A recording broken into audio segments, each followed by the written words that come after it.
Just stop it. The run-of-the-mill, cheesy, humdrum bullshit status quo just tires me out. What fascinates me are the industry disruptors, the superhuman frontiersmen or women who go through hell to achieve their goals. Join me as we meet and learn from those mavericks, rebels, and business leaders that aren't afraid to piss off the establishment in order to make radical change for good. Sponsored by Johto PR, the disruptive anti-PR firm that murders your competition with cinder blocks and cyanide.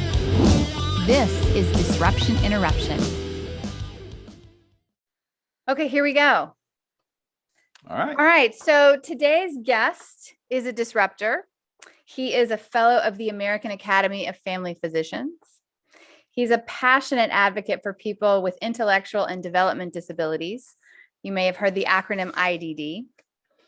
Fun fact, he's also a master glassmaker and a crooner. I don't know about that. He's the president at Intellectability, Dr. Craig Escudé. Craig, can you pronounce your name for everyone? Sure, it's Escudé. Escudé. Okay, great. Yeah. All right. No problem. So let's talk about your disruption, okay? Sure. IDD, intellectual disabilities, right? Right, intellectual and developmental disabilities. And developmental disabilities, right? Yeah. First of all, for people that aren't that familiar, right? Mm-hmm. I think people think they know what it is. We know it's a growing demographic, right? What is that exactly? And who falls into that particular category? So intellectual disabilities are disabilities or differences in the way people have the ability to think and to learn and to conceptualize things and really to adapt to societal functions. So people with an intellectual disability have decreased capacity in intellectual functioning, so higher thinking. We think of those things being measured by an IQ score. Okay. But it's more than just an IQ score. It's also their adaptive functioning, meaning their ability to do things like just normal activities of daily living, say to cook food, to get dressed, to understand the concept of money and purchasing things and stuff like that. So it's a combination of intellectual differences as well as adaptive functioning differences that qualify someone as having an intellectual disability. Okay, good. And then is autism, people with autism, does that fall in this particular category? So autism is a group of traits and characteristics that we see in some people, and some people do have intellectual disabilities associated with autism, but it is a very related and fits into this kind of realm. Yes. Okay, good. So now we've got a framework around what people can understand. Maybe they didn't know that before. I know many people that I talk to don't really know this, right? Sure. So you've been doing this for a very long time. I want to know, like, when did you say that's freaking it? We have to change this. Interesting. So yeah, I started in this field back in the late 90s, right after I finished my residency program, or not long afterwards. And I really fell into the field. And like you said, a lot of us don't know about it. I didn't know much about it, even though I went to medical school. Unfortunately, there really isn't a lot of training and education and health professional training schools, not nearly as much as there needs to be. And people, is that because it's such a small niche? I mean, it seems to be so growing. We hear about it all the time. Well, we are hearing about it a lot more, and it's gaining more ground. We're looking at as a society a lot more about equality and disenfranchised populations, and the people with disabilities. Really, in a way, I would say that people with intellectual and developmental disabilities are kind of the last place that we still tolerate segregation in a way. Wow. Really. You know, we think about it. We've put people with disabilities in institutions and segregated them away from society. And we still think that that's okay, or that's not too big of a deal. And I would say that that's one of the things that I've learned a lot about over the years. And that was when you asked about a turning point, that was kind of a turning point for me. So going back to me beginning in this field and really learning what I didn't know very early on, but what I did learn is that I worked in a facility. I was a medical director for a regional center for people with disabilities. Yeah. And that seemed to be a great way to provide some services for people with disabilities. And frankly, there were a lot of good things about it. There were a lot of positive things about it. But what I learned is that when people are more integrated into society, we have a better quality of life. We have Yeah. friends. We have, Boy, COVID interaction. sure taught us that, right? That's exactly right. We all Right. learned a lot about how mental health issues increase when we're more isolated. We have less social interaction.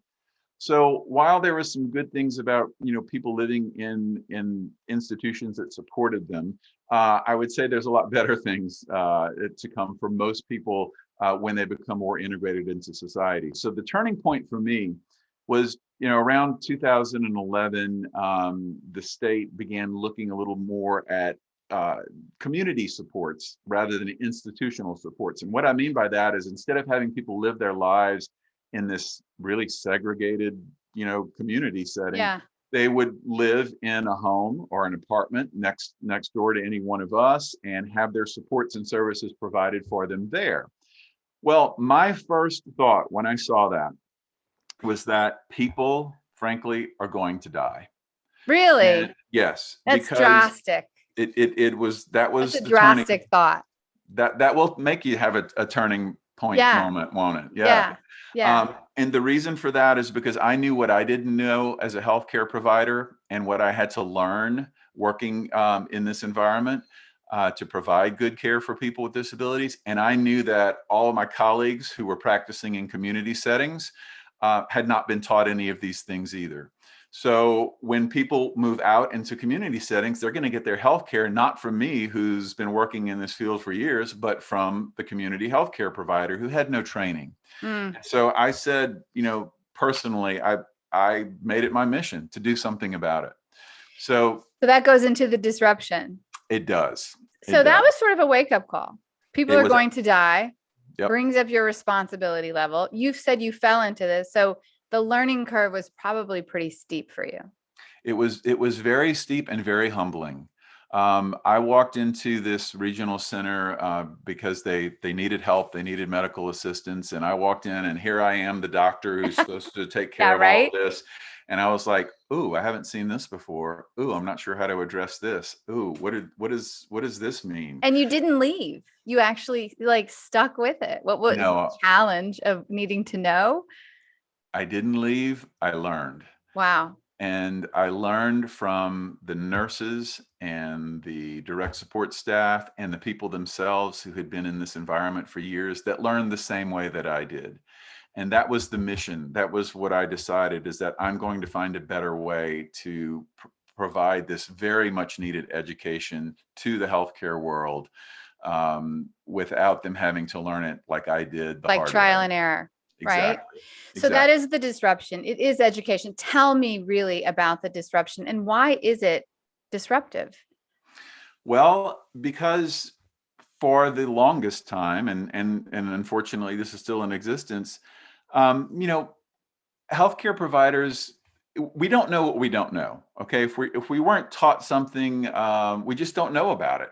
It doesn't mean that we're not caring, that we're not wanting to help. But for instance, if you came to see me, I'm a family physician by training. If you came to see me and said, "I need open heart surgery, would you do that for me?" I can tell you right now I that don't know wouldn't how to go do very that. well because I'm not trained to do that. Yeah. But I know that I'm not trained to do that. Mm-hmm. In the healthcare world, many people, and not just healthcare providers, but just people who work in this field that support people with disabilities, we don't even know sometimes that we weren't trained on these things or that there's more to learn. So we are having to help people understand that, wait, there's more to learn about providing healthcare for people with disabilities, providing supports for people with disabilities. There are things that we can do better that will improve the quality of life, that will reduce unnoticed health risks, that will reduce, most importantly, unnecessary suffering in people with disabilities if we just look at it a little bit differently and learn a little bit more. One of the biggest things to learn is how behaviors that we often attribute to the person just having a disability. Oh, they hit themselves because they have a disability and that's just what they do. Like they have a fit and they go off hitting themselves, or they throw a tantrum, or Right. So many times that these behaviors are a way that they communicate some form of discomfort. And it's not just because they have a disability that they do this, but they can't tell someone verbally what's going on. For instance, they can't tell them that every time they chew something because they have 3 dental abscesses, it hurts really bad and I need to go to the dentist. So what they do is they spit out their food, or okay. they become aggressive whenever you try to serve them food because they know it's going to hurt. And so what untrained supporters see is that, oh, he's just acting out again, Yeah. and Lock them up. Put them away. lock him up, or let's put him on a medicine to calm him down, Right. rather than looking for the underlying potential causes. And so when clinicians learn that, wait, this behavior could actually be something that we can fix and treat, that's, So it's an that's indicator. life changing. Yeah, Yeah, it is life changing. yeah, So you're actually an IT company we that are. teaches caregivers, physicians, nurses, like the healthcare profession. Is it a codified, like you codify all these particular, I guess, symptoms or behavior things and what they mean? Is it as simple as that? So I mean, I'm yes really and dumbing no. it down. I know. But If I think our listeners are kind of like, okay, great, this sounds good, but what the hell is what is this? Sure, sure. So I can take you back. It'll probably help if it's okay to take you back to how we kind of got started. Yes. Okay. Yes. All right. So the health risk screening tool was conceived by a person named Karen Green McGowan. She's a nurse who has worked in the field for 50 plus years and is the founder of our company. Okay. And she's still with us and does some webinars. We do some webinars together, and she's just an amazing person, and it just has an amazing sense of knowledge about all of this. But way back in the 90s, early 90s, in the state of Oklahoma, a judge had been overseeing the movement of people from these larger settings into community settings, and he Okay. recognized that we need to find a way to identify which people are at most risk for health problems. So he asked Karen to work on this project. And so you said, is it just kind of a list of codified things? And in a way it is, but it takes an unbelievable amount of knowledge to be able to put this together. So Right. Karen, working with some others, put together these groups of symptoms, these groups of indicators that often are outward signs of something going on in that person, something going on medically that's not being addressed. Or it could be even environmentally. It doesn't always have to be medically. Like they don't like someone in their environment, or someone in their environment they're afraid of. Yeah, And they can't exactly. communicate it or something. Okay. Exactly. It can be Okay. any type of I say pain, but it doesn't have to be physical pain. It can be some type of emotional distress Okay. that might cause different types of symptoms. And so Karen, having this experience, working in this field and learning all of these things herself, began to put these things into some sort of code, I guess you can say. Yeah. And that became the physical status review, which was the paper form of what we now call the health risk screening tool. Okay.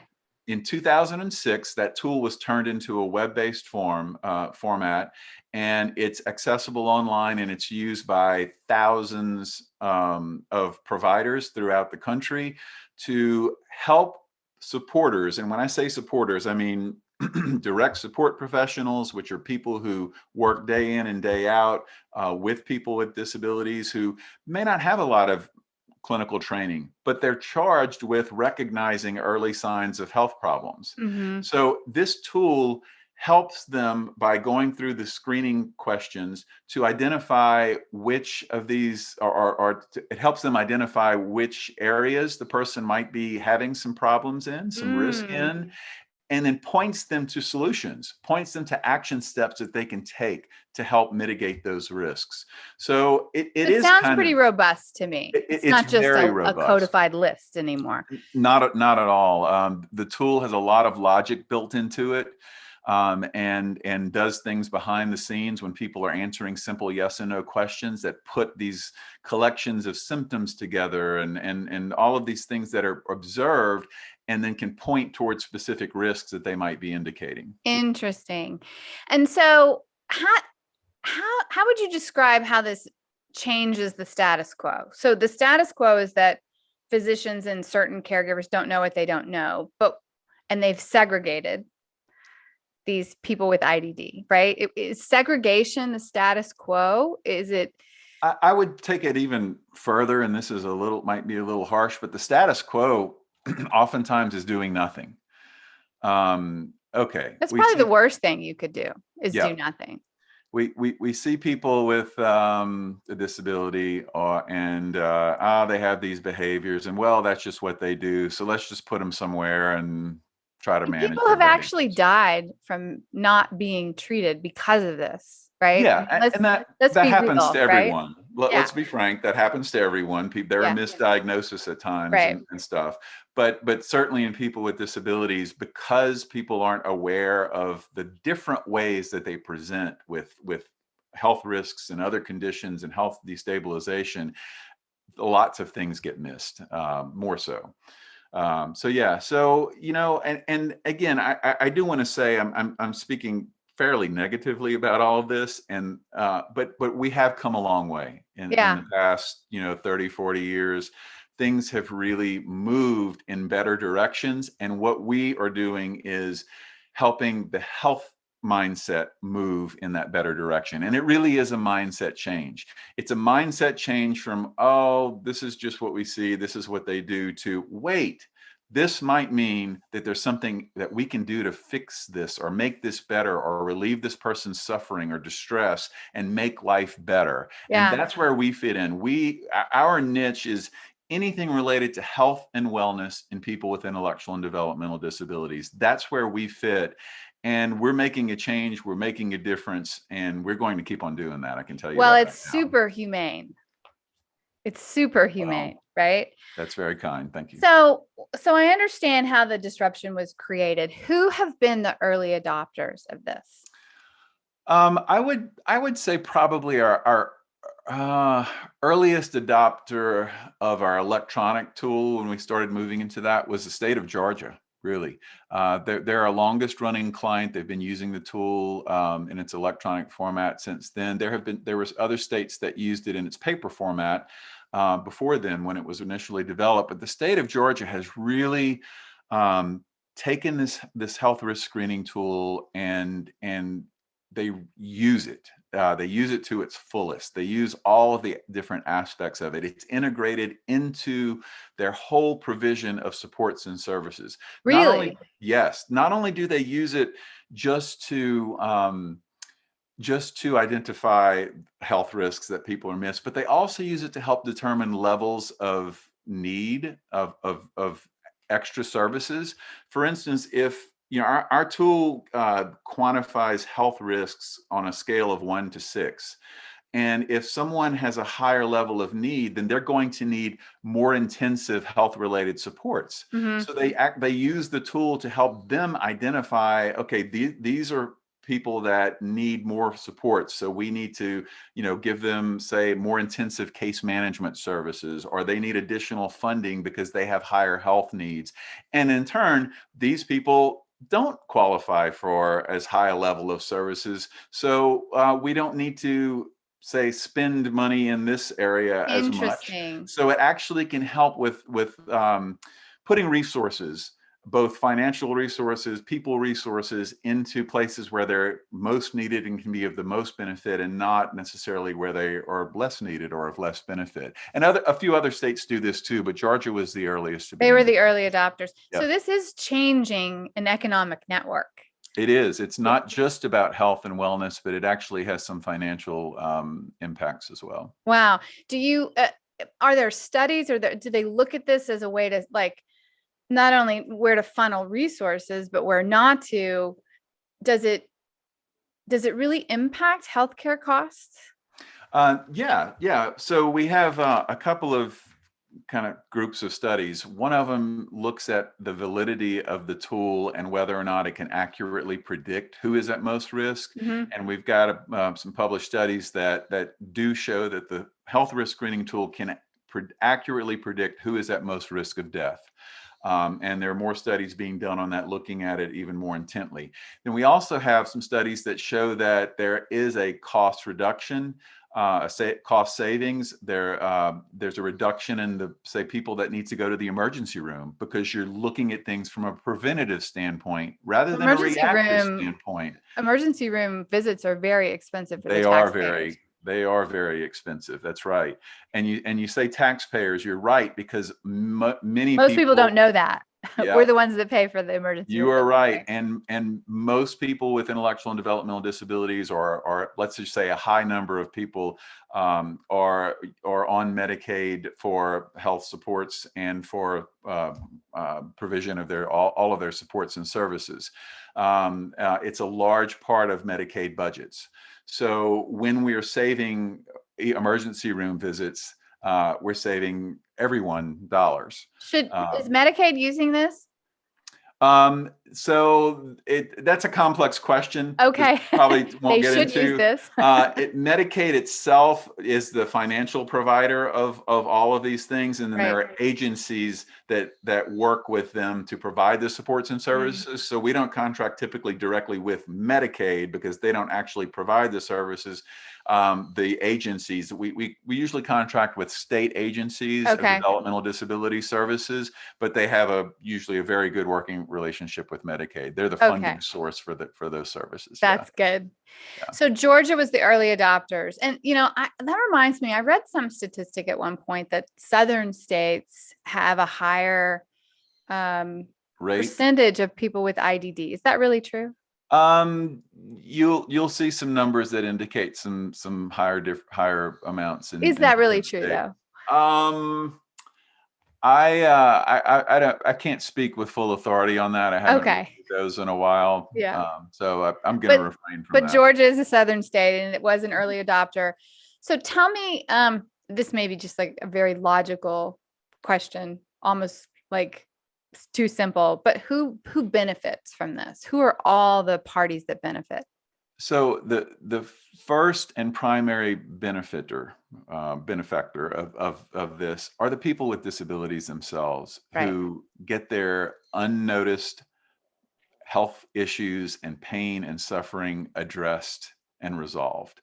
And frankly, as a physician who has moved out of the clinical world, and I now work in the business world, I couldn't do this if our company didn't have that as its first priority. We really, all of us here, most of us who work in the company have worked in the field prior to working for the company, and we all share that same passion. Our primary goal is to help improve the lives of people with intellectual and developmental disabilities. And we do that by supporting the supporters. So we provide tools and we provide training that helps supporters do a better job at recognizing health risks. Nurses, physicians. So caretakers, family members, anybody else?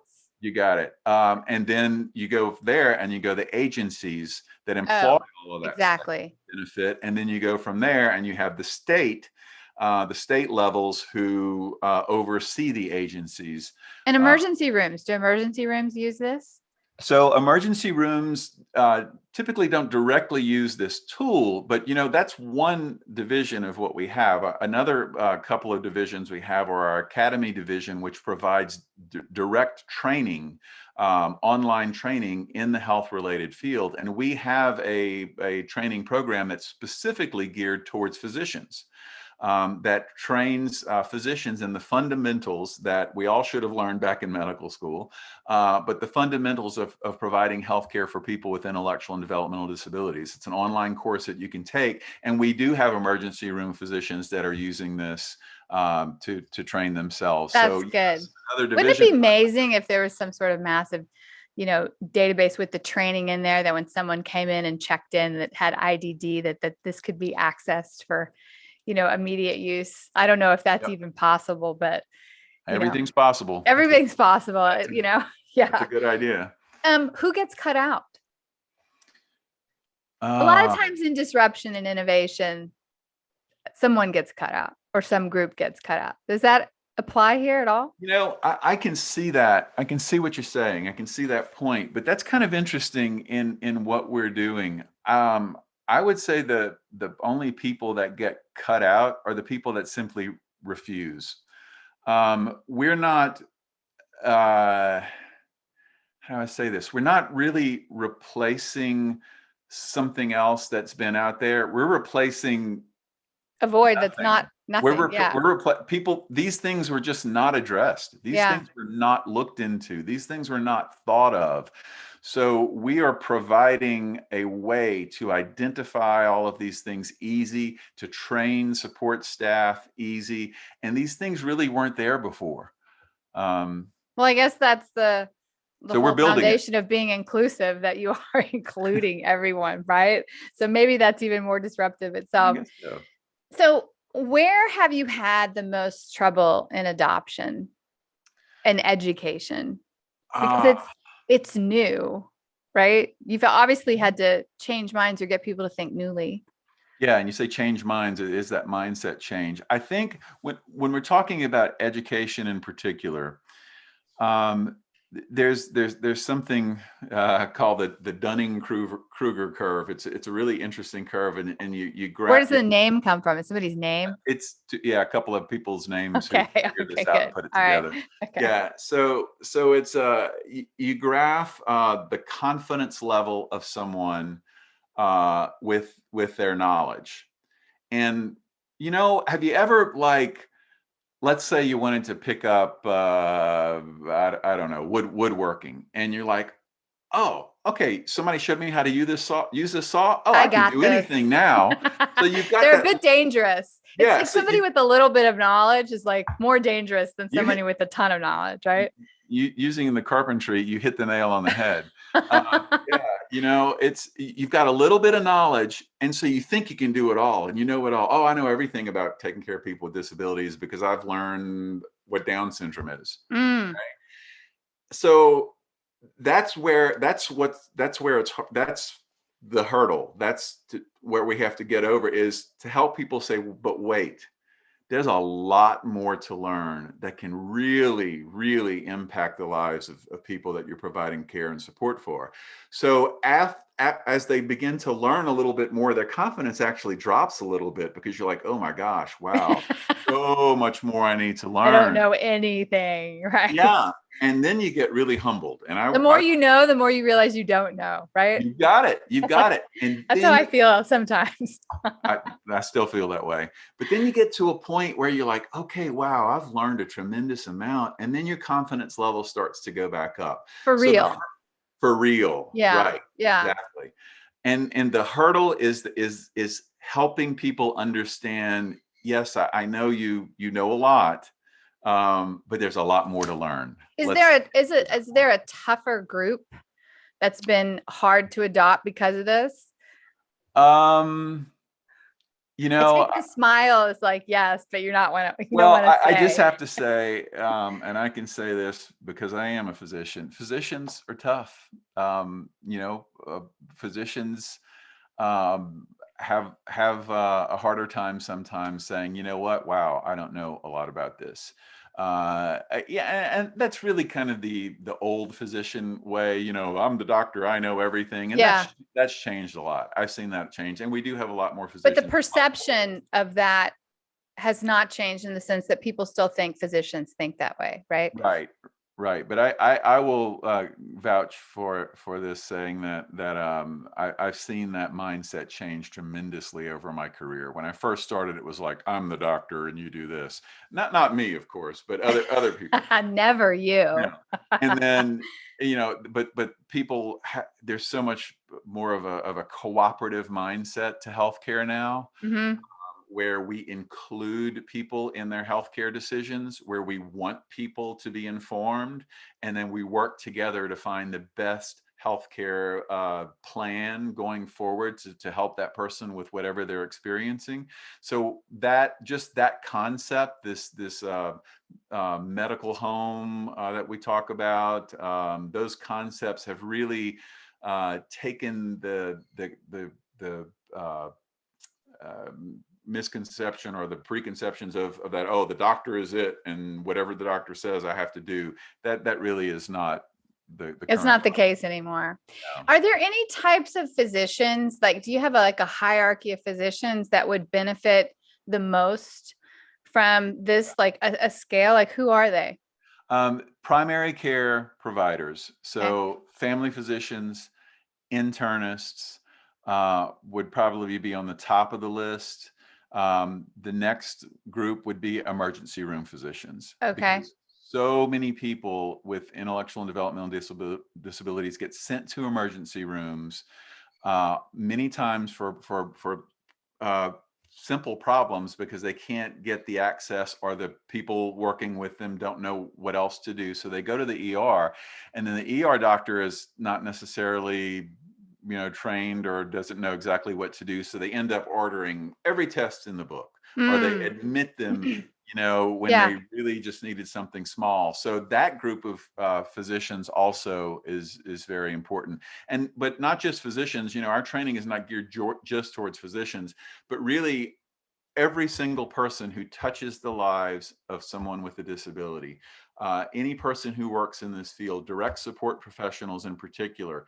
We have training geared specifically towards them to So help you have them. different types of training for different types of professionals, Exactly. depending on what they do. And I know nurses is a big target audience for you. They are as well. We have training geared specifically towards them, specifically also towards case managers, who kind of coordinate care in the system. Why do you think state agencies are like so receptive? Do you think it's just the history of this with the initial judge, going to your founder? So, so it's very clear when someone learns about what we do that it's valuable and that it's Mhm. needed. That's really never the issue. That's not what we encounter. What we encounter is or the challenges that we encounter are that the funding sources, because there are lots and lots of things vying for that same dollar, and the priority is on different things at different times. Yeah, In the past year, everything's been focused on COVID, and right. simply having the funds to pay staff to even come into work. I know. Because of, I mean, we could talk about COVID for hours, just about intellectual Well, and it's just even ironic of the healthcare staff that have been furloughed and laid off, right? During a pandemic. furloughed and laid off, but then a lot of them, either were dealing with their own health issues Right. related to COVID or family issues and Right. wouldn't come into work. And then you have people with disabilities who are relying on others to come into work to help support them and who weren't showing up. And right now that there's a huge shortage in direct support professionals. And I think we kind of got off the question a little bit, but it's a real challenge for people right now. So the challenge in adopting the things is not seeing the value, but when people learn what we do and what our products do, that's like, oh, yeah, this is hugely needed and hugely It's valuable. allocating the funding. That's it.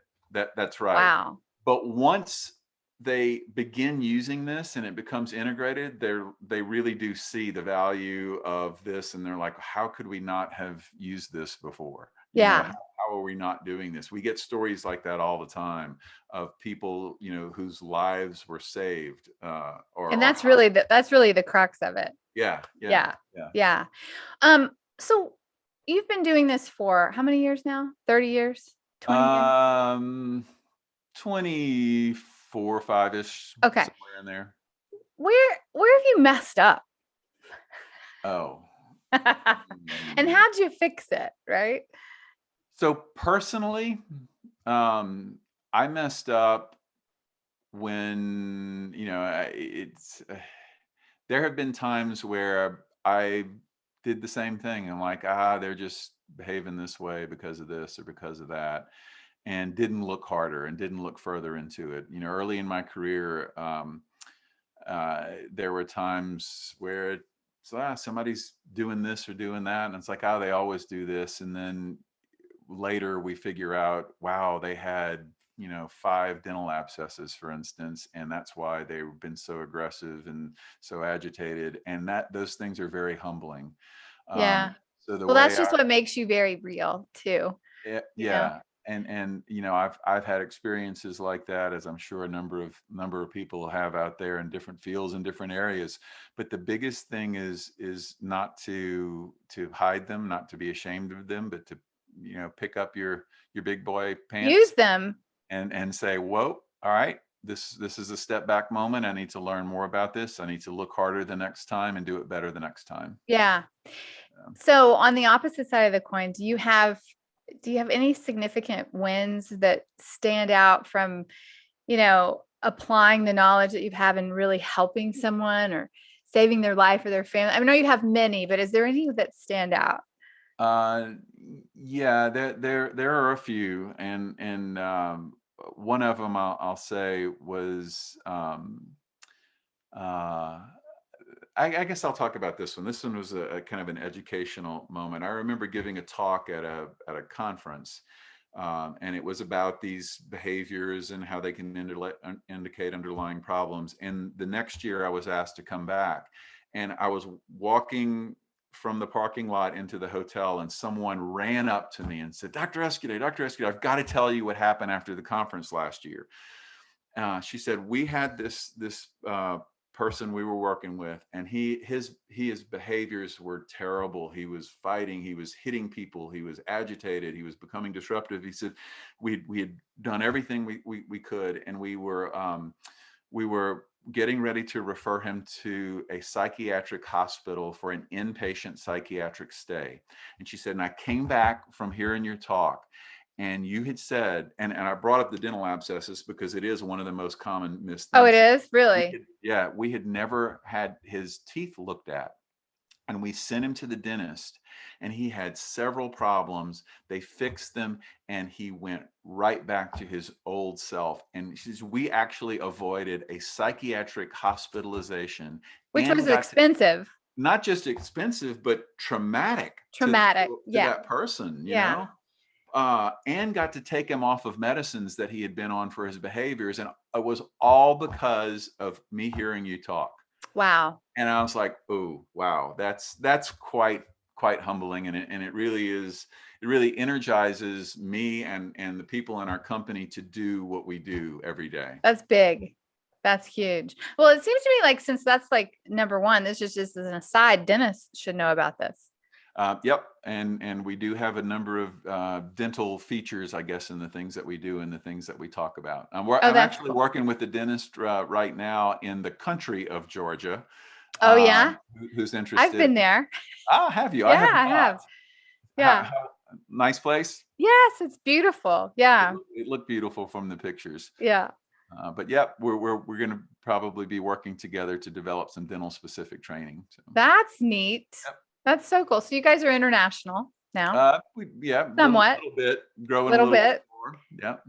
So where do you see the future of treating IDD in the next 5 years, 10 years?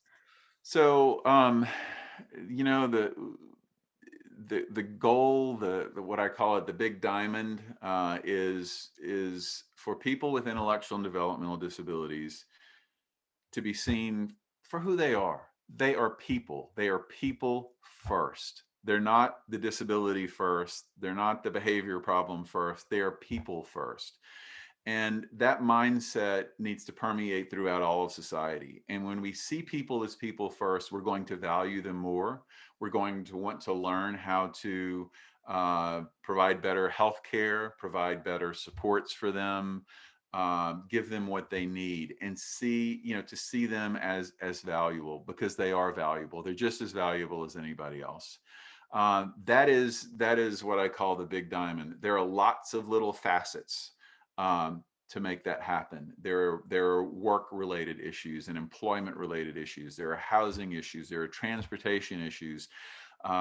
our big area, our company, what we focus on are the health related issues. Mm-hmm. And so Do as you all see this expanding into those other assets and facets? I mean, that would be really cool. our company are just This whole healthcare screening. yeah, so much of what we recognize in our products and tools are the behavioral aspect of things. That's what a lot of people have problems with in managing and understanding and helping people with challenging behaviors. But they're not always related to health problems. Many times they are, but sometimes they're related to environmental things, to other. So it could be that they're going to work every day in a place that they hate and they can't tell anybody. So in a way, That would our suck. tool, yeah, That would exactly. super suck. Yeah, get in the van. We're taking you to this place where you hate to work, but Yeah. you don't have a You choice. spend 3/4 of Your your boss. time there, So right? this is what you're going to do. If those things were put on us, we would act out. Mm-hmm. Yeah, we you know would. yeah, Yeah. so in a way our tool does touch on some of these areas, and I think there's certainly room for expansion.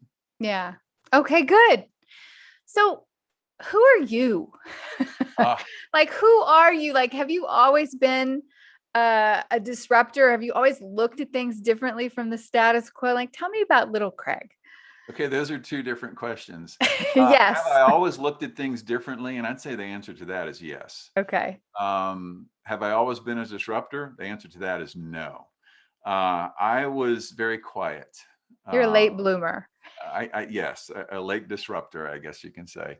I was always someone who would take in a lot of things, and I still am very much a person that if there's something I don't understand, I'm not gonna make waves. I'm not gonna say all kinds of stuff. I'm not gonna just throw out my opinion. I'm going to gather information. Yeah. And that's what I did when I first started seeing people move, or that people were recommending that we, move people into community settings. My first thought was, okay, these people have some sense, so I need to listen, and I've got stuff to learn. And so I spent a lot of my early life and a lot of my early career being very quiet and just listening and learning. And then I began to see these problems, and then I was able to take all of this information and say, wait a second, we can do better.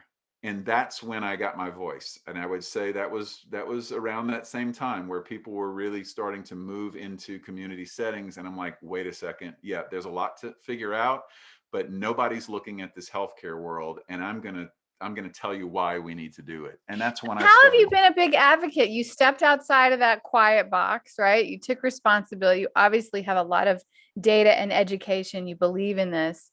You do speaking engagements. Like, what do you do?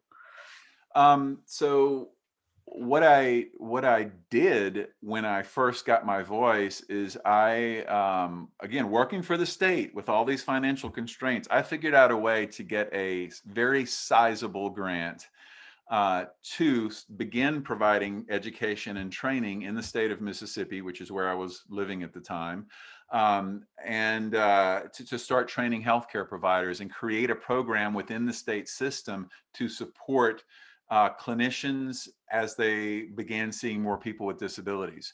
So, and I had to, I wouldn't say fight for that. I'm not a fighter. I'm a persistent force is what I would A say. persistent force. Yeah. I'm not gonna fight with you. I'm just If, gonna persist until you like if give there's up. a yeah, you put a roadblock, we can get around that. There's a way, but I'm not worried about it.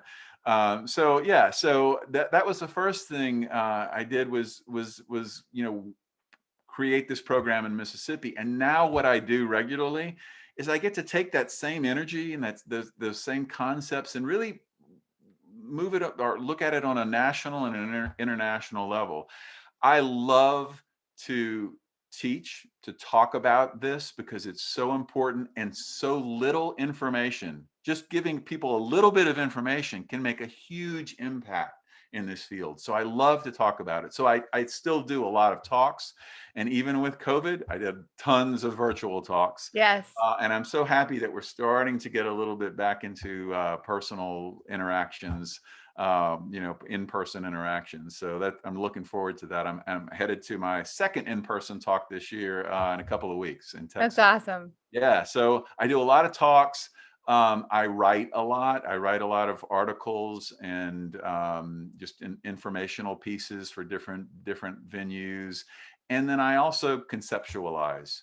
Way back when we had this was in some exercise early in my career. It's like, okay, find one word that defines you, whatever. And my word is create. I like to create things. I like to, I see problems and then I'm like, okay, we can do 1, 2, 3, and that'll fix that.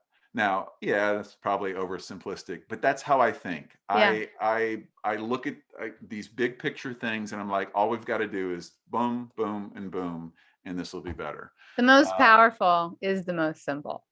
Oftentimes it is. Oftentimes, yes. Yep. Yep. What do you like to do like outside? What are your crazy passions? What do you like to do? Tell us about glass making. Glass making. Yeah, that was something I got into. Oh gosh, I don't know, 20 plus years ago. I have always been drawn to colors and translucency. All right. So initially it was gemstones because of all the different colors and the sparkles and the light. And I said, "Oh, I'm going to learn about this." So I tried, to learn some jewelry making techniques and all that. I'm like, "Oh, this is way too detailed for me and way too little picture." I'm Yeah. a kind of a big picture person, and I'm one who would paint by like a Jackson Pollock, throwing the paint on the canvas. And Yeah. so all these little details was too Yeah. much. But glass has the same characteristics. You've got the translucency, you've got all the different colors. I'm very much about things not being symmetric but balanced. So a lot of my work revolves in very free form cut things, and also what I call it is inventive stained glass and fused glass techniques. I don't follow patterns. I Of do course you don't. Of course not. Do three-dimensional things with glass that, all kinds of different stuff. So I do different things, I guess I would say. And so you do this a lot. Are you doing it now since you moved? Because you did I this in Mississippi, right? Yeah, I moved from did it a lot in Mississippi. I was in the Craftsmens Guild there for a number of years and moved to North Carolina for the mountains and the weather. And so I have gotten back into doing some glass right now. And is that one of your pieces right beside you? Because Yeah, I've noticed that. it, Yes. it is. So this is a I was mountain. looking in the background because I love art, right? So Yeah, you do. yeah. It's a mountain inspired piece. So I call these mountainscapes. And so I take aluminum and shape it and form it, and then make fused glass mountains and then It's put them beautiful. together. And so this is reminiscent of the Blue Ridge Mountains. Oh, that's awesome. That's Yeah, beautiful. so that's What kind of else do you do in your your copious free time, as we know you have? Well, I do enjoy singing. You mentioned crooner earlier, and Yes. yes, I am a bit of a ham in that aspect. But really only sing at home pretty much. So I just play the piano and sing, and I do a little bit at church. Would love to be a nightclub singer. That's kind of like, hey, You would really? I would. I Maybe think you it'd can be do that fun. when you retire.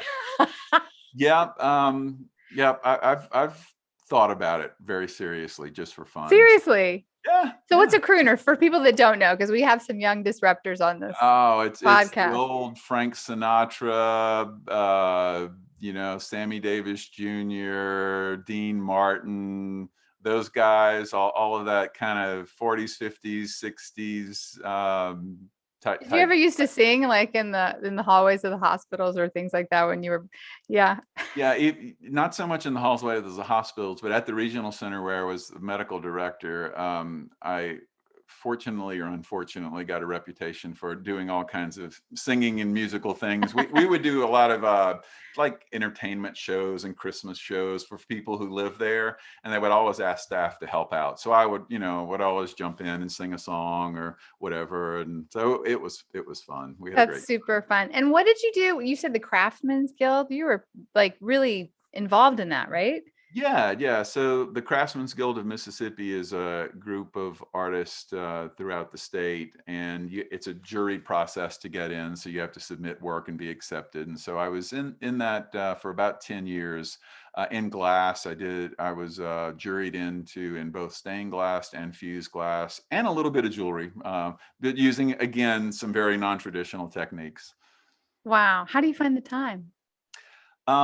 It's a passion and it's Yeah. my break. I'm not a big hunter. I'm not into sports. I don't watch football all the time. So I do these things instead and really, really get to enjoy it. And That's really cool. That's beautiful. yeah. So tell people where they can connect with you. How can they find more out about the health risk screening school tool, Intellectability, contact you directly? Sure.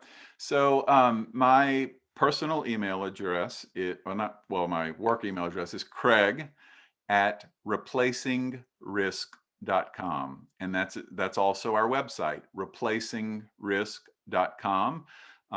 We replace risk with health and wellness. And so that's our website name. You can learn about the health risk screening tool. You can learn about all of our different online training courses that we have for health related issues and other types of support. And we also have a person-centered services division. That's something we didn't really talk about, but that's another move in this direction. What is it? A Um, person?